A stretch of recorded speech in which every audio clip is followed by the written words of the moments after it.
So I'm going to title this Breaking Old Patterns. So when you're moving from the flesh mind to the spirit mind, it's a quantum shift of a magnitude that is out of this world, okay?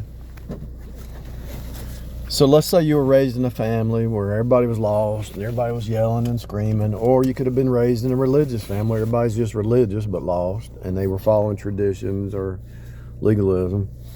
Whatever situation you were raised in, you could have been raised by a witch or Pentecostal or something in the flesh. And all it was, I mean, I remember growing up and I saw the dad try to make the son into like a football player or whatever they thought. They were trying to get their dream out of their child instead of letting the child choose themselves.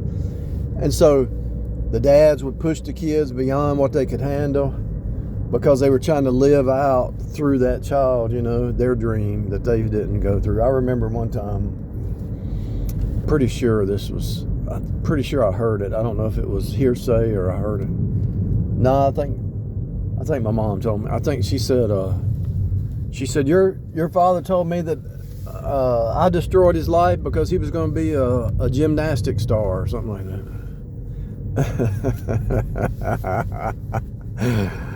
Oh, Lordy. I was a kid. I thought, let me think about that for a while. I thought about that for many, many years. When you move to the 5D away from the 3D, it's such a quantum shift that I promise you it's out of this world. And so those old patterns always try to come back. The old patterns. And it's through your own mind, your own thoughts, other people, situations, jobs, whatever. Hi, lady. Quantum shifting. I don't know why I keep that piece of tape on there.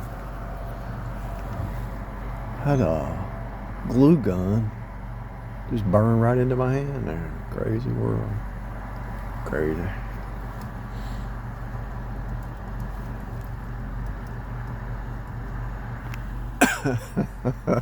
This is a crazy world.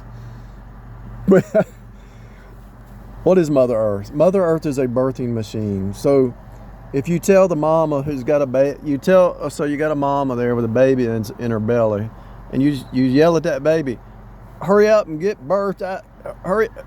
And the mama says, it's only third month. Well, I want that baby to birth now. That's like telling you as a 3D creature, I want you to birth into 5D right now. It's a process. It's so hard to leave behind all these comfortable things that you thought were real and important and needed, and it's not even real. That's the sad part about it. This is like a dream. You're like in the womb of the baby's in the womb, and the baby don't want to come out, right? Because it's all comfortable. Same thing. When things are going good for me, I can laugh about it. Everybody's crying and complaining, and the bills are due, and I got a back pain, and my foot hurts, and oh no! And my wife left me, and we had an argument, and the dog died, and my truck broke down. It's like a country music song. And when everything's going good, and you're sitting back, you're watching everybody, and you're just laughing and saying, you're like you see the baby crying, why, and then God says, okay, you can see it. Now it's going to happen to you. Let's see how you respond when you go through it. And so, like Charles Stanley said, when it's peaceful, get ready for the battle. Because everybody's down here for a purpose. And that's to push out that baby to the next state, the next level, the next freedom, the next understanding, the next, whatever you're going through. Like right now, I took 5 months off.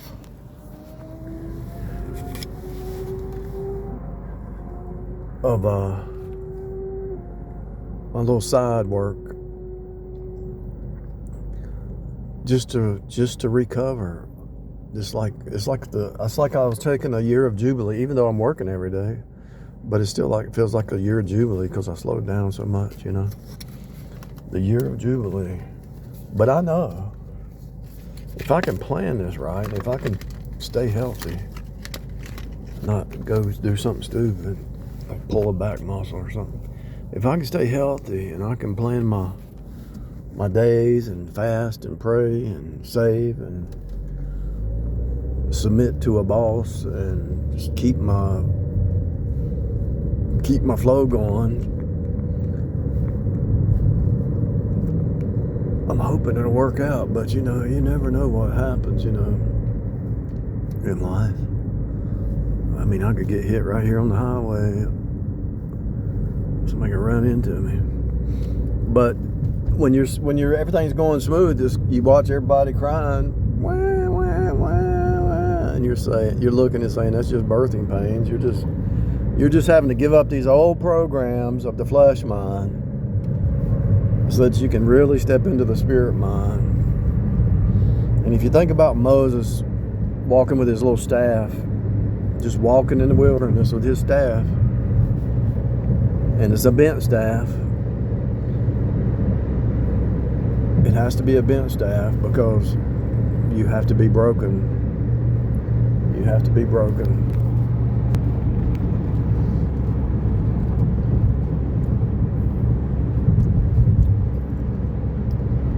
The flesh is nothing but sin. The old Adamic nature is so bad, so evil. You have to be scourged. And I know people have children that die, and it feels like a scourging like you've probably never seen, I'm sure. Separations, misunderstandings.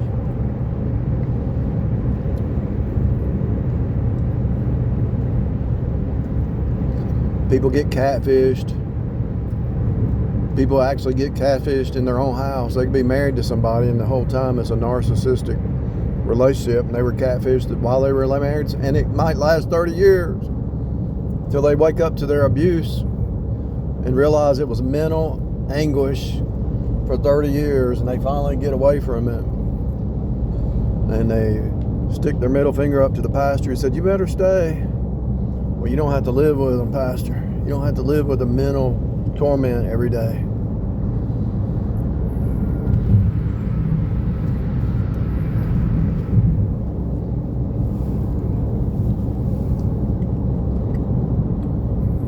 I can't imagine being married to somebody for 30 years, stuck in a 2x4 sheetrock box, going to work every day, going home, and having all these honey-do lists and all these expectations that nobody can keep, and somebody just setting their affections below and selfish and never cares about your needs. I saw it for about 5 years. That was enough, but it was on and off for 5 years. And it's like, I thought marriage was a two-way street. I thought if you take care of her, she takes care of you. What happened? What happened? What am I in the Twilight Zone? Really? I'm working 2 jobs, and I can't even get a ride to the hospital. But you take the dog to the hospital. What's up with that?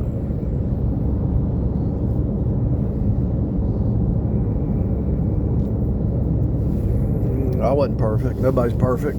I've learned a lot since then, but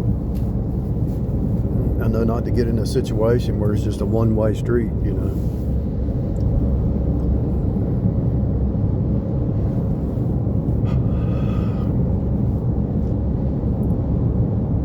I see a lot of couples, I see a lot of single people, and I hate to tell you, the couples are not happy. I've seen some happy, maybe 1 out of 20.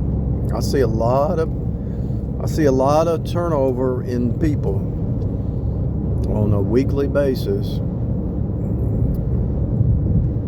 And I promise you, the ones that are married do not look happy. And you can hear them fighting and arguing over stupid stuff.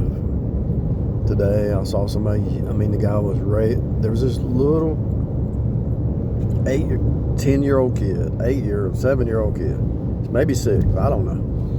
And he was yelling at her, and I thought, that ought to be illegal the way he was talking to her. And she looked anemic. It's like, man. Makes you want to put him in the chokehold and squeeze him until he's apologized.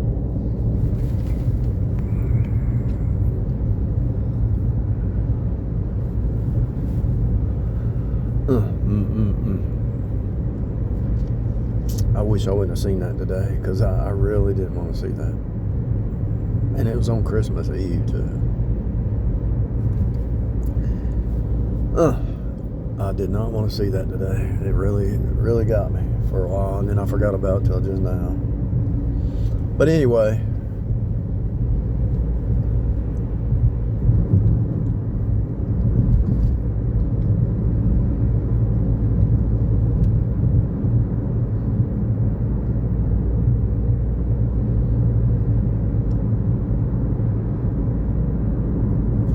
that glue gun melted my skin, went right down to I didn't even know it. I didn't even feel it at first. And then all of a sudden I moved, and it was just melting the skin away. Weird.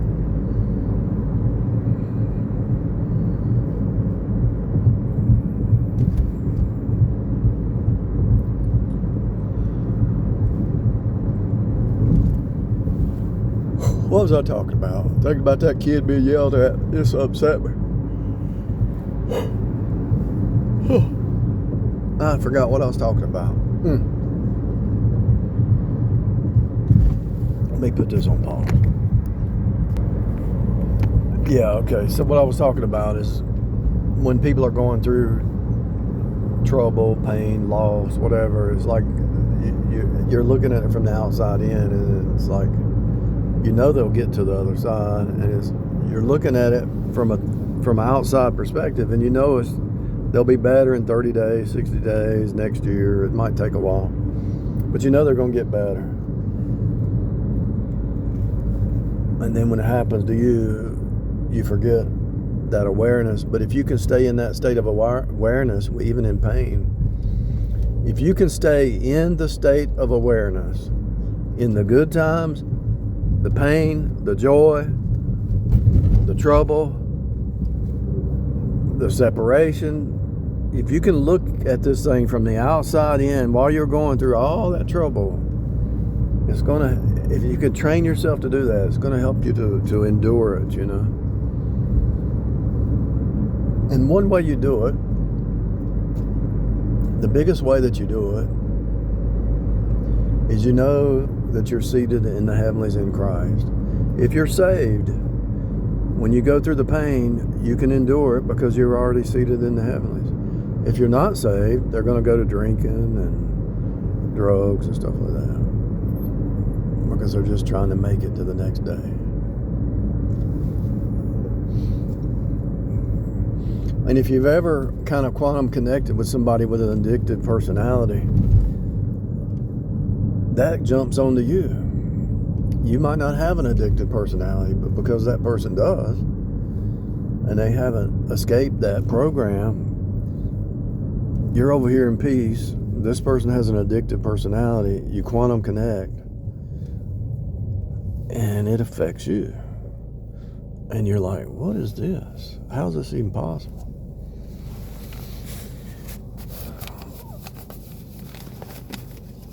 It's wild. And when you have a space of time, let's say you get to space from that person for 30 days or whatever, you're back to normal. And it might be just 2 days, 3 days. You get a space of 3 days, you're back to normal, peace, love, joy, everything's flowing good. You're not even worried. You're downloading information from the from the ether of the spirit, and you're just seeing new truth, and you're just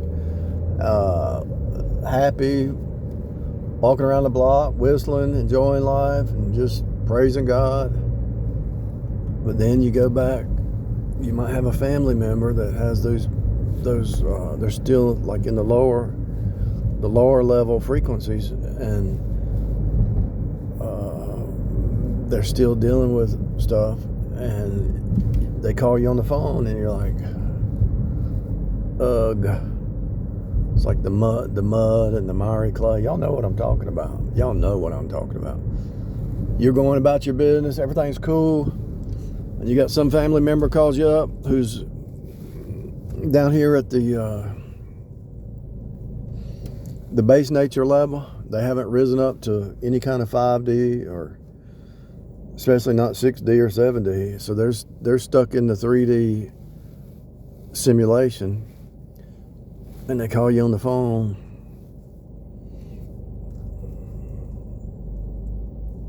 And it's like you're in the flow, right? And then it's like they call you on the phone, and you go off into this ditch in the mud hole, and you're just barely flowing. And then when you say, hey, I can't talk anymore, I'll talk to you next week, then you get back in the flow. After you do that enough, you finally say, I'll talk to you next month. I'll talk to you in 6 months. I'll talk to you next year. I'll talk to you in 10 years. And you forget. You even forget what they look like. You forget their voice. You forget everything. Because you moved on. Because that sluggish flow is not for me. And it shouldn't be for you. When you're in the spirit flow, it don't need to be sluggish. It needs to be high octane. I'm going over here to get some regular octane. When you're in the flow, you want some 90, let's see, what do you got? 87, 89, and 93. You want some 93 octane in the spirit flow. You don't want no sluggish 87. And so when you talk to these base nature creatures and never been born again, they drop you down into the 3D matrix, and you're up in 5D, and you're like, come on, how did this happen? You thought you were strong enough to do it, but you quantum connect, and it's like you lose all flow. Anybody know what I'm talking about? Can anybody hear me? I think you can.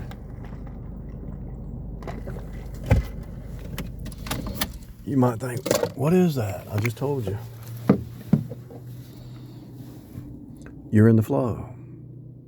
If you can marry somebody who's in the flow, man, you got it going on. If you can't, you better stay single. Why do you think the Apostle Paul said it's better for a man to stay single? And then he talked about the virgin women to stay single. Because you want to be in the spirit flow. When you quantum connect with the base creatures, you always have a tow truck sitting around waiting. Something's going to break down and you need to be towed, you know? And so that tow truck is always in the background, ready to tow you. Pay attention to your holographic surroundings when you're in the flow, how everything in front of you is flowing. And then when you quantum connect with somebody who's sluggish, pay attention to the hologram. You'll see that the outside reflects what flow you're in.